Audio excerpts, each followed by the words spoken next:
One of the interesting factor if you connect religion with that is that some of the seals generally show certain depictions of individuals which probably is identified as, we generally archaeologists call them as a proto-Shiva. Proto-Shiva in the sense that you have 3 or 4 different depictions. One, a man actually standing and then surrounded by trees and animals below, a row of animals below, and then this man is actually within a kind of a container standing inside that. So it's generally identified as somebody who is the lord of animals and trees, or Pashupati. The Pashupati cult of Shiva, which comes up in the later period. One of the depictions, yet another depiction which connects this seal impression with Shiva is a seated yogic figure, Ittifali, erect lingam. We all know that Shiva gets associated with a fertility cult. Shiva more commonly worshipped in the form of lingam, not in a human form. So such kind of a depiction where the prominence is given to an erect linga, which also probably could be a kind of a proto-Shiva, a cult of a fertility god which existed in those times.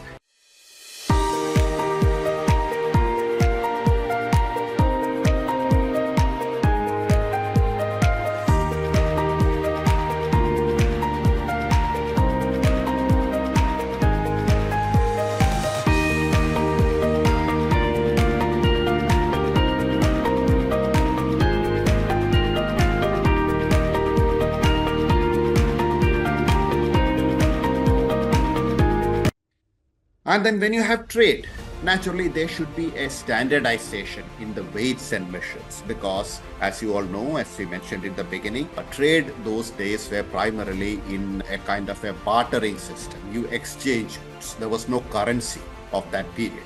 So when you do not have currency, you exchange. When you exchange goods, the weight of that is very important in the sense that how much of the quantity of your material would you exchange for how much quantity of the other party's material which you would take back. So weight or standardizing weights was of major importance. And we have such kinds of standardized weights which are found from excavations in the Harappan times. And these are all materials, especially the cubical ones which you see over here on the left. They are materials, some of which are from our own excavation, some are from other sites. So these cubical weights generally shows a weight standard being followed. And then the weight standard which you generally find is for the lower denominations. They are all of the binary system in the sense 1, 2, 4, 8, 16, 32 sort of system, which most of our people here, the elder generation, naturally would know. We used to use this term of 2 ana, 4 ana, 8 ana, 16 ana makes 1 rupee.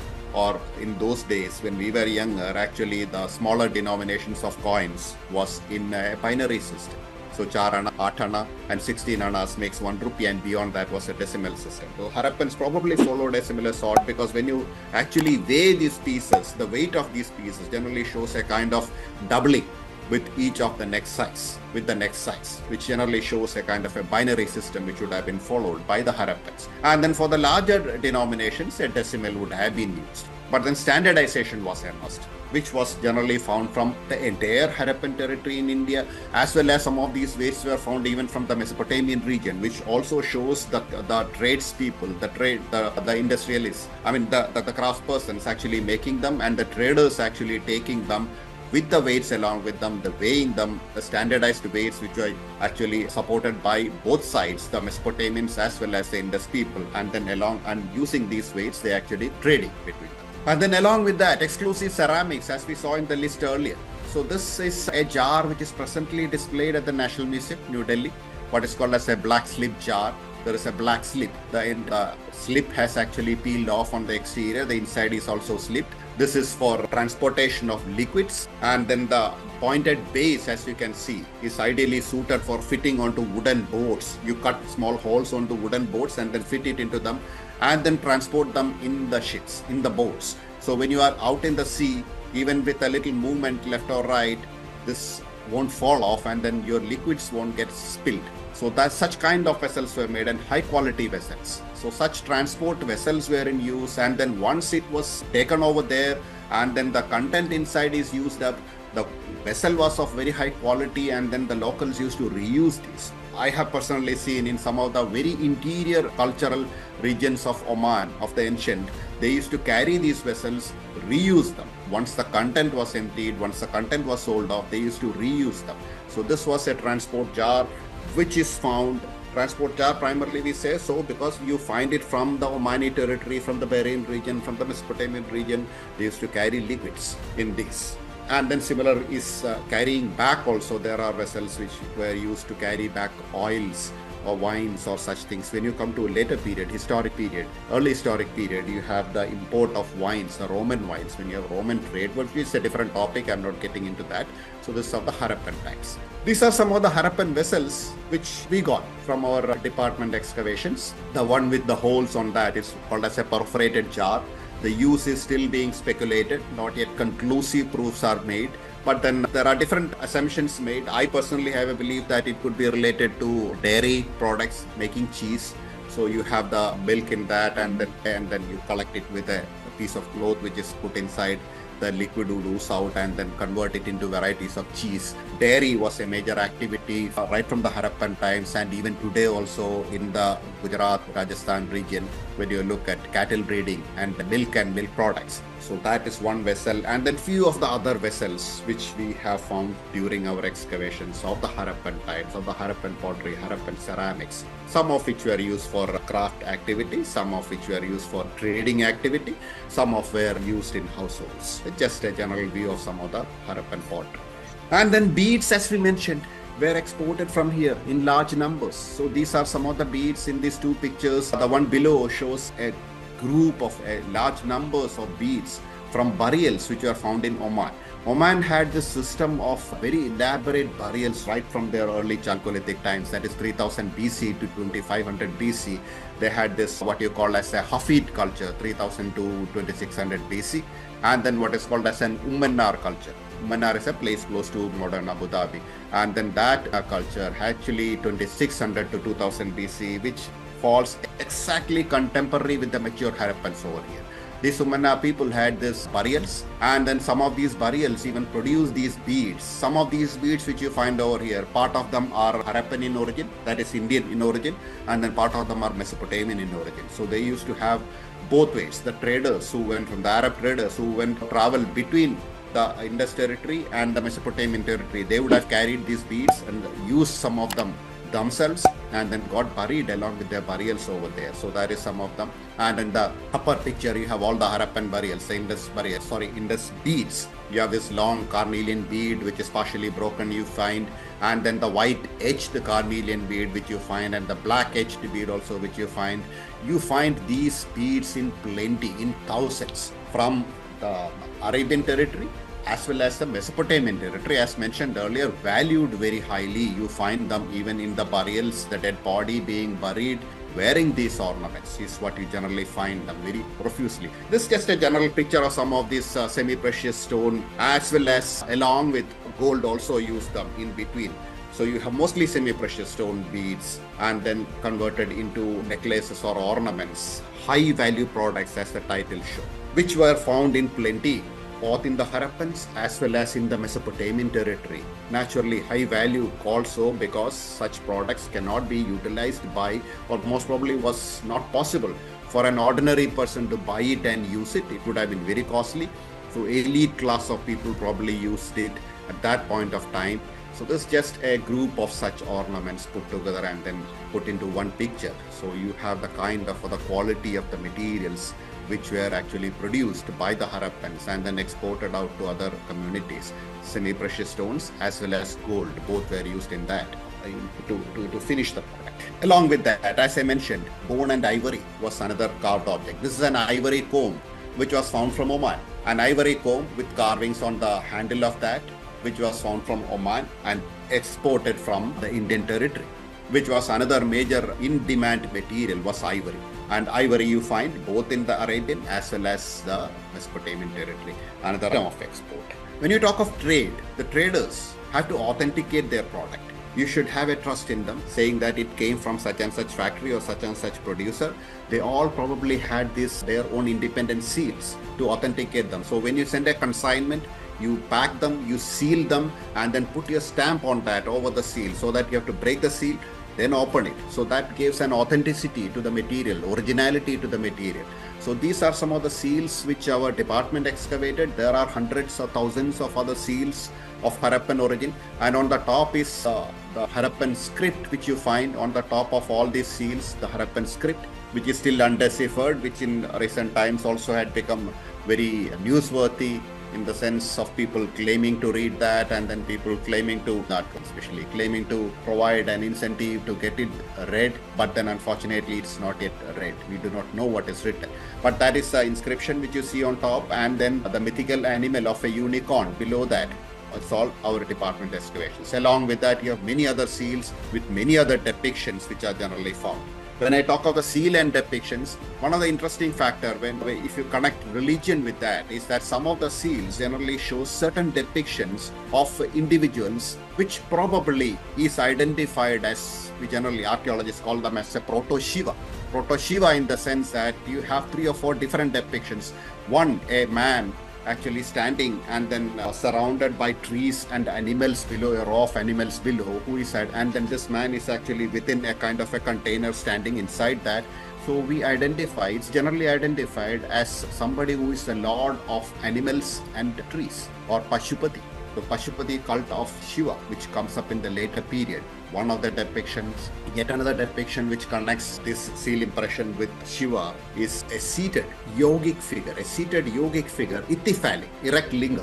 We all know that Shiva gets associated with a fertility cult. Shiva more commonly worshipped in the form of linga, not in a human form. So such kind of a depiction where the prominence is given to an erect linga, which also probably could be a kind of a proto-Shiva, a cult of a fertility god which existed in those times. You also have quite a few houses wherein you have these elongated pebbles in the shape of lingas, which were kept inside houses. Probably a cult of worship in fertility existed in those times, which actually evolves into or gets connected with the Shaivism in the later period, in the modern day Hinduism. So this cult probably existed over there even in that times. So you have this proto-Shivas existing, and then worship of trees existing, Pashupati cult existing, and fertility cult, which was a major cult which was existed. So probably part of this later day Hinduism or Shaivism, some of it probably had something to do with right from the Harappan times or the Harappan religious beliefs until the inscriptions are read or until more evidences come in. We do not know what were the names of their gods and then how did they worship, what was the form of worship. But the material evidences generally shows that such kinds of religious significance existed, and then they worshipped some of these, which are seen on the seals, and then with an inscription on top. As I mentioned, the day we read the inscription, the day we decipher the inscription, it would be very interesting to see what does it read actually. Is it the name of the god, or is it something else which they depict over there? You have quite a few such depictions which exist. You also have fire worship which existed along the Saraswati Valley. You have the fire altars which was there. You also have sacrificial bones which are found inside that. So there was a sacrificial cult and worship of fire, Agni, which also becomes a character in later day Hinduism, Vedic religion as well as Hinduism of the later day period. That also existed in that period. You find the evidences of that, especially on the Saraswati Valley at a site called Kalibangan in Sri Ganganagar district, northern Rajasthan. You have fire worship cult or Agni worship, which also probably existed. So some of the later day religious beliefs probably existed. The roots of it can be traced back to the Harappans for around 5,000 years. Living culture.